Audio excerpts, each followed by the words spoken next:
नमस्कार. शुभदा विद्यालय यूट्यूब चॅनलमध्ये आपलं मनापासून स्वागत. आज आपण इयत्ता 10वीच्या वर्गाचा भूगोल विषयाचा तास घेणार आहोत आणि या तासाला आपण भूगोलाची पूर्वपरीक्षेची प्रश्नपत्रिका सन 2023-24 या शैक्षणिक वर्षाची आपण या ठिकाणी उत्तरासहित सोडवणार आहोत. ही प्रश्नपत्रिका 40 गुणांची आणि ही सोडवण्यासाठी आपल्याला 2 तासाचा वेळ हा दिला जाणार आहे. मित्रांनो, आपण नवीन असाल, अजूनही चॅनलला आपण सबस्क्राईब केलं नसेल तर चॅनल सबस्क्राईब करून बेल आयकॉनवर क्लिक करून ठेवा, म्हणजे यासारख्या नवनवीन व्हिडिओ आपल्यापर्यंत सहज पोहोचतील. त्याचबरोबर मागील वर्षाच्या बोर्ड परीक्षेच्या प्रश्नपत्रिकाही आपल्याला हव्या असतील सरावासाठी तर त्याही डिस्क्रिप्शन बॉक्समध्ये दिलेल्या लिंकमध्ये आपल्याला सहज उपलब्ध होतील. या व्यतिरिक्त आपल्याला काही हवं असेल तर कमेंट करून नक्की सांगा. आपल्याला मदत करण्याचा मी प्रयत्न करेन. इयत्ता 10वी विषय भूगोल. प्रश्न पहिला, योग्य पर्याय निवडा. 1. भारत व ब्राझील या दोन्ही देशांची अर्थव्यवस्था विकसनशील प्रकारची आहे. 2. भारताच्या गवताळ प्रदेशात माळढोक पक्षी आढळतो. 3. नर्मदा नदीच्या खोऱ्यात केंद्रित वस्ती आढळण्याचे कारण शेतीयोग्य जमीन होय. 4. लोकसंख्येच्या बाबतीत भारत हा जगातील 2ऱ्या क्रमांकाचा देश आहे. या पद्धतीने 4 गाळले जागा पूर्ण केल्यास आपल्याला 4 गुण मिळतील. त्यानंतर प्रश्न दुसरा, योग्य जोड्या जोडवा 4 गुणांसाठी. 1. नर्मदा नदीचे खोरे. ब. केंद्रित वस्ती. 2. सहावं पावलो परिसर. क. कॉफीचे उत्पादन. सदाहरित वने. अ. ॲमेझॉन नदीचे खोरे. ट्रान्स ॲमेझॉनियन मार्ग. ई. ब्राझीलचा प्रमुख रस्ते मार्ग. त्यानंतर प्रश्न तिसरा, 4 गुणांसाठी एका वाक्यात उत्तरे लिहा. कोणतेही 4. 1. जगातील सर्वात मोठा त्रिभुज प्रदेश कोठे आढळतो? सुंदरवन. 2. भारताचे स्थान कोणत्या गोलार्धात आहे? पूर्णपणे उत्तर आणि पूर्णपणे उत्तर आणि पूर्व गोलार्धात आहे. 3. क्षेत्रफळ म्हणजे काय? एखाद्या ठिकाणास प्रत्यक्ष भेट देऊन भौगोलिक माहिती मिळवणे म्हणजे क्षेत्रभेट होय. 4. ब्राझीलचा कोणत्या देशांशी आंतरराष्ट्रीय व्यापार चालतो?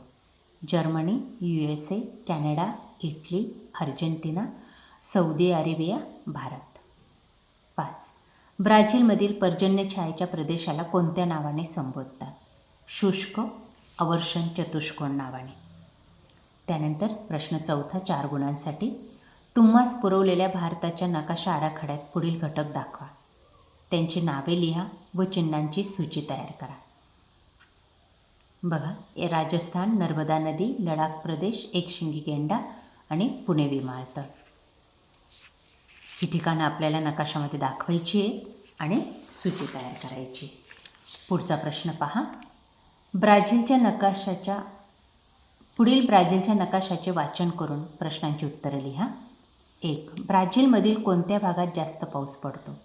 ॲमेझॉन नदीच्या खोऱ्यात. 2. ब्राझीलकडे कोणकोणत्या दिशेने वारे येतात? ईशान्य व आग्नेय. 3. ब्राझीलमधील कोणत्या भागात सरासरी तापमान कमी आहे? पॅराग्वे, पॅराना खोरे. 4. या नकाशात वितरण दाखवण्याची पद्धती कोणती? समघनी व क्षेत्रघणी. 5. 0° ते 5° उत्तर व दक्षिण या पट्ट्यात वाऱ्यांची स्थिती कशी असेल? ईशान्येकडून विषुववृत्ताकडे, आग्नेयेकडून विषुववृत्ताकडे. 6. ब्राझीलमधील कोणत्या भागात पर्जन्यछायेचा प्रदेश आहे? ईशान्य. प्रश्न 5. भौगोलिक कारणे लिहा. कोणतेही 2. 6 गुणांसाठी. 1. भारताच्या सर्वाधिक भाग पानझडी वनांनी आच्छादलेला आहे. 2. ईशान्य ब्राझीलमध्ये वस्त्या विरळ आहेत. 3. पर्यटन हा अदृश्य स्वरूपाचा व्यापार आहे. 4. क्षेत्रभेटीदरम्यान कचऱ्याचे व्यवस्थापन करणे गरजेचे असते. त्यानंतर 6वा प्रश्न, 6 गुणांसाठी. पुढील सांख्यिकीय माहितीच्या आधारे जोडस्तंभालेख तयार करा व पुढील प्रश्नांची उत्तरे लिहा. विभागात गुंतलेल्या लोकसंख्येची टक्केवारी. प्राथमिक विभाग 48.8, द्वितीय विभाग 24.3, तृतीयक विभाग 26.9.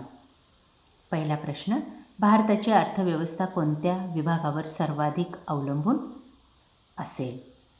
प्राथमिक. भारतात कोणत्या विभागात सर्वात कमी लोकसंख्या कार्यरत आहे? द्वितीयक. भारतात कोणत्या विभागात सर्वाधिक लोकसंख्या कार्यरत आहे? प्राथमिक. या पद्धतीने उत्तर लिहायचे. त्यानंतर पुढचा प्रश्न किंवासाठी जोडस्तंभालेख काढायचा आहे आणि त्या प्रश्नांची उत्तरं द्यायची. तो जर प्रश्न आपल्याला अवघड वाटत असेल तर आपण हा प्रश्न निवडायचा आहे किंवाचा, कारण की यामध्ये आपल्याला फक्त आलेखाचं वाचन करून प्रश्नांची उत्तरं लिहायची आहेत. बघा प्रश्न, पुढील आलेखाचे वाचन करा व त्यावरील प्रश्नांची उत्तरे लिहा.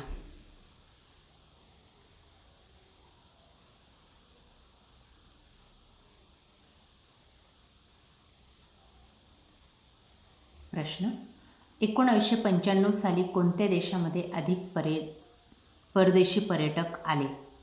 2015. दुसरं, 2000 साली कोणत्या देशामध्ये अधिक परदेशी पर्यटक आले? ब्राझील. कोणत्या वर्षापासून भारतातील परदेशी पर्यटकांची संख्या वाढलेली दिसते? 2010.